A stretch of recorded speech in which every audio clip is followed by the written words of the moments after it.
여러분, 오늘 제가 들려드릴 이야기는 한국인 축구 선수가 어떻게 프리미어 리그의 전설이 되었는지에 대한 감동적인 실화입니다. 저는 토트넘 훈련장에서 10년간 미디어팀으로 일하며 이 모든 순간을 직접 목격했어요.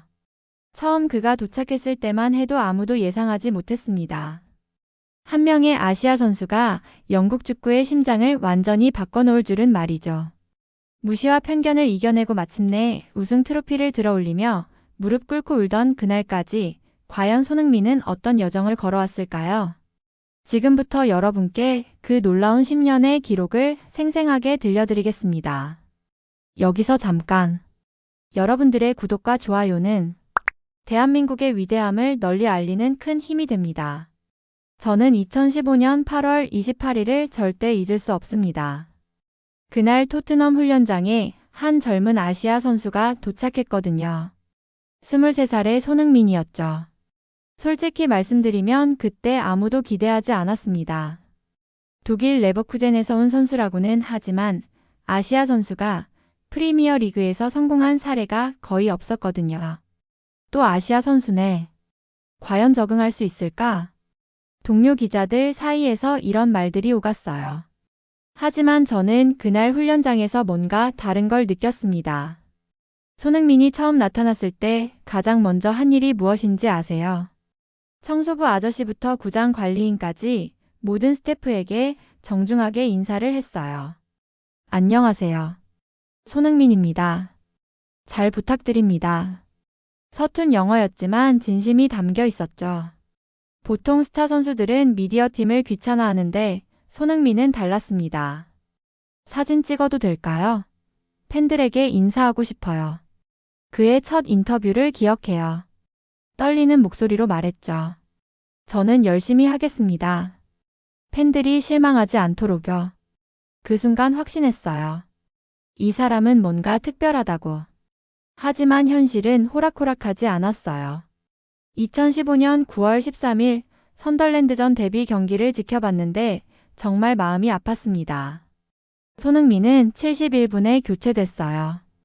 별다른 활약 없이 말이죠.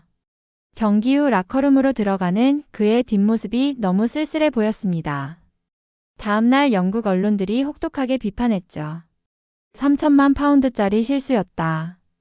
아시아 선수의 한계를 보여줬다. 이런 기사들이 쏟아졌어요. 대부분의 선수라면 좌절했을 겁니다. 그런데 손흥민은 달랐어요. 다음날 새벽 6시 훈련장에 가보니 이미 혼자 뛰고 있더라고요.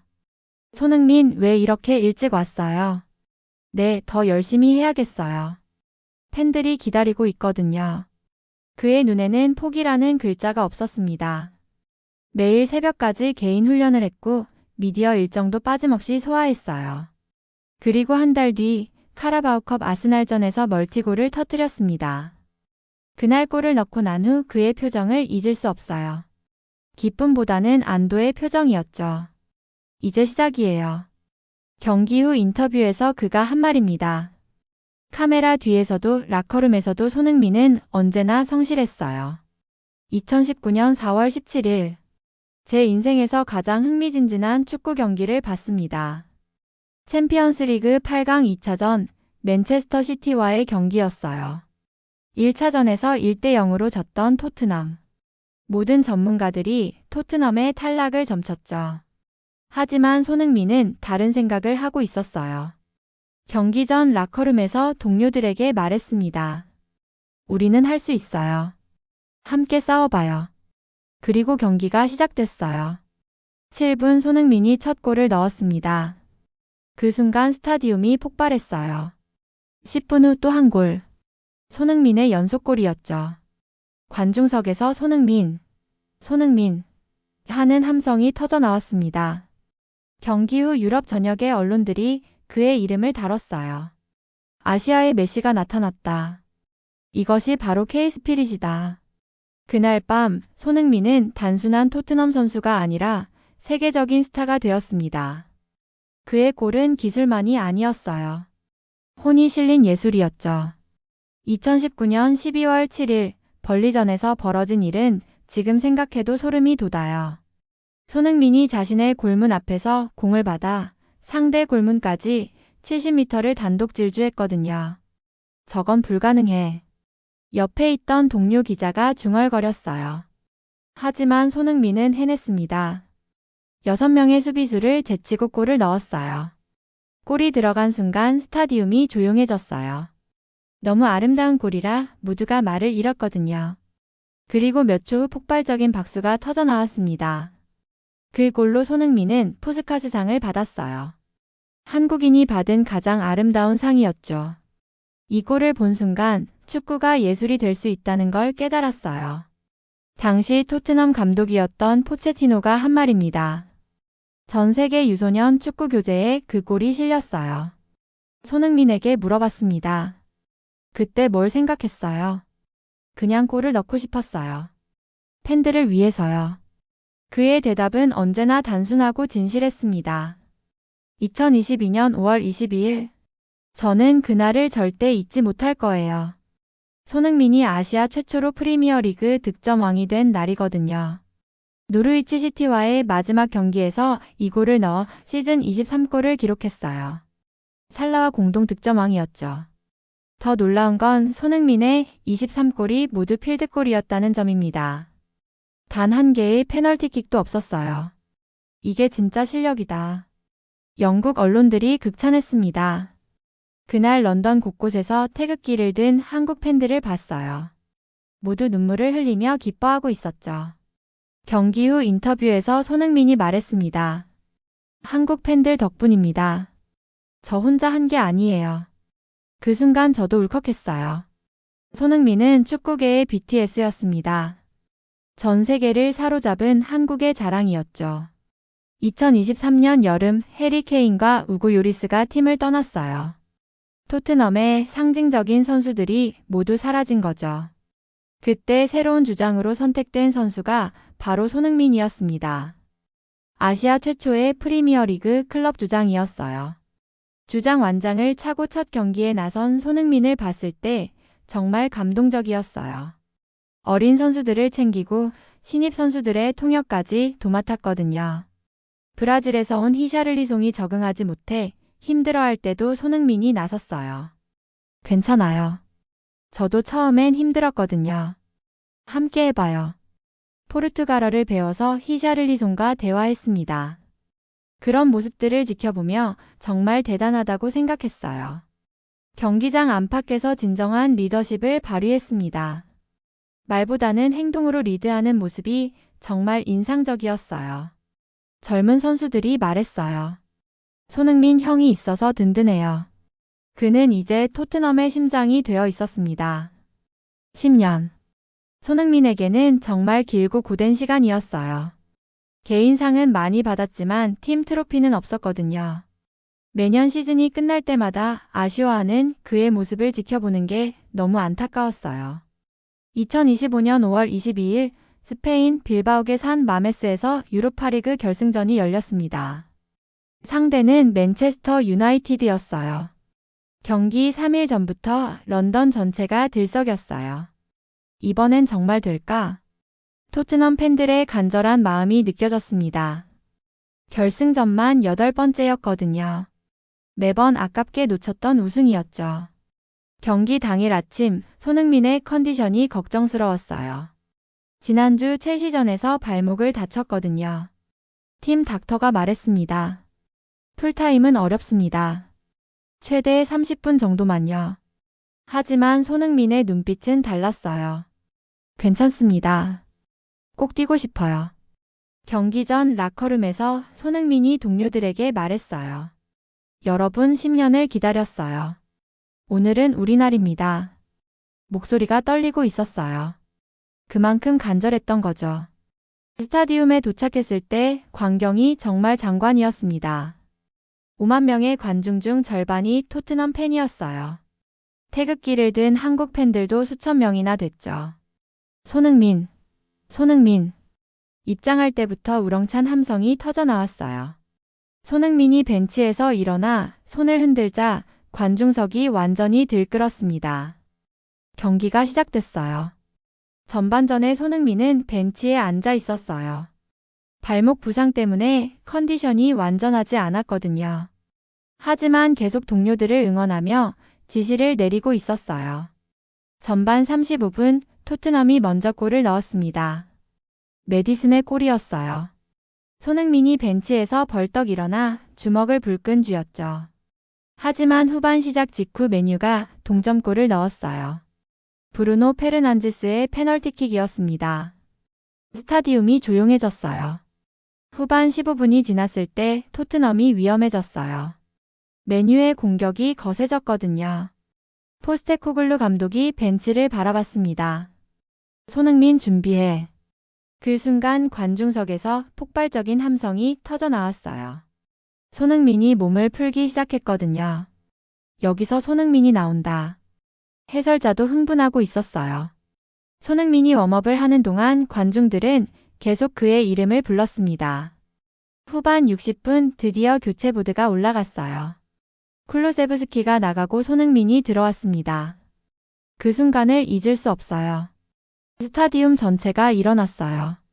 5만 명이 모두 일어서서 박수를 쳤죠. 손흥민, 손흥민, 손흥민. 함성이 하늘을 찔렀습니다. 손흥민이 터치라인을 건드리는 순간 소름이 돋았어요. 한국 팬들은 태극기를 휘날리며 울고 있었어요. 우리 손흥민이다. 10년을 기다렸다. 눈물을 흘리는 팬들이 곳곳에 보였습니다. 경기장에 들어선 손흥민은 완전히 다른 사람이었어요. 부상 따위는 잊어버린 듯 뛰어다녔죠. 후반 70분 손흥민이 중앙선에서 공을 받았어요. 순간 시간이 멈춘 것 같았습니다. 모든 관중이 숨을 죽이고 지켜봤어요. 손흥민이 드리블을 시작했습니다. 한 명, 두 명을 제쳤어요. 관중석에서 우와 하는 탄성이 터져 나왔죠. 슈팅까지는 가지 못했지만 그 플레이만으로도 스타디움이 뒤집어졌어요. 후반 80분 손흥민이 수비로 내려와 태클로 공을 뺏었어요. 그리고 바로 역습을 시작했습니다. 가자, 가자. 손흥민이 동료들을 부르며 앞으로 뛰었어요. 공을 리치 알리송에게 패스했고 리치 알리송이 다시 손흥민에게 돌려줬습니다.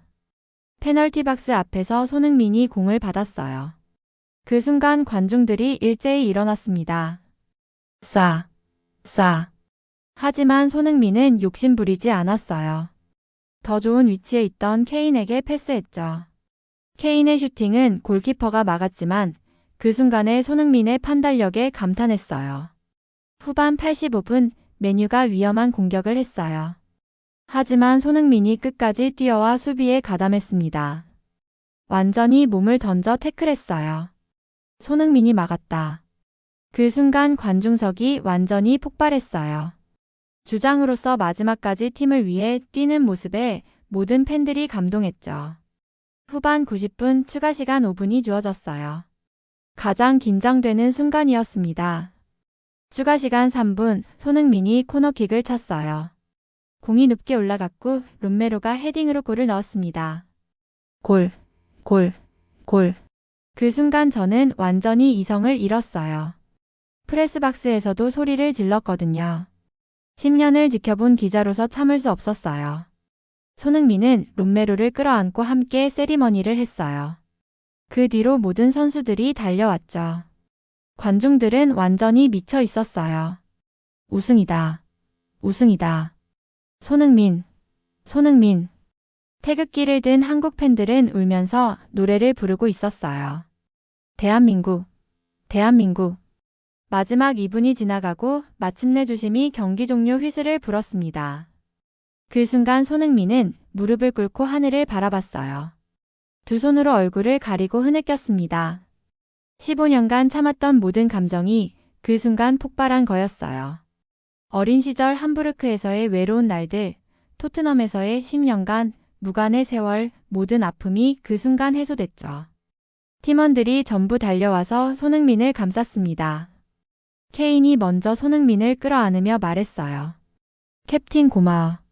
정말 고마워. 그 다음엔 베르그바인, 메디슨, 롬메로.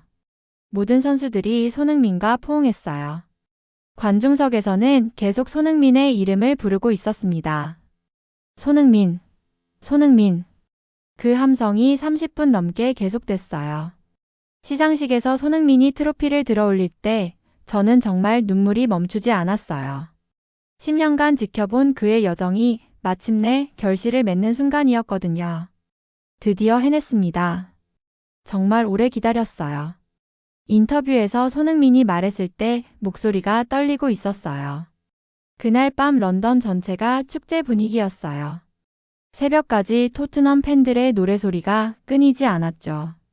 우승 이후 팬들 사이에서 이런 목소리가 나왔어요. 손흥민 동상을 세워야 한다. 토트넘 스타디움 앞에 손흥민 동상이 필요해. 런던 시의회에서는 SONNYWAY라는 거리 이름을 제안하기도 했어요. 최근 은퇴 이야기가 나오자 팬들이 난리가 났습니다. 10년만 더 해줘요. 손흥민 없는 토트넘은 상상할 수 없어요. 이런 메시지들이 쏟아졌어요. 지난주 한 어린 팬이 손흥민에게 편지를 보냈어요. 손흥민 선수 덕분에 축구를 시작했어요. 저도 선수님처럼 되고 싶어요. 그 편지를 읽고 있는 손흥민의 모습을 봤는데 정말 행복해 보였어요. 저에게 손흥민은 단순한 축구 선수가 아닙니다. 10년간 지켜본 진정한 영웅이에요. 실력도 뛰어나지만 더 중요한 건 그의 인성이었어요. 레전드는 트로피가 만드는 게 아닙니다. 사람들의 기억과 사랑이 만드는 거예요. 손흥민이 바로 그런 선수입니다. 앞으로도 그의 이야기는 계속될 거예요. 토트넘에서 그리고 축구 역사에서 손흥민의 이름은 영원히 기억될 겁니다. 그는 우리에게 단지 축구 선수가 아니라 꿈과 희망을 준 영웅이었습니다. 오늘의 사연은 여기까지입니다. 지금까지 미라클 대한민국 저는 윤서였습니다. 여러분의 생각을 댓글에 작성해 주세요. 또한 대한민국의 위대함을 널리 알리기 위해 구독, 좋아요로 함께 해주세요. 오늘도 좋은 하루 되세요. 감사합니다.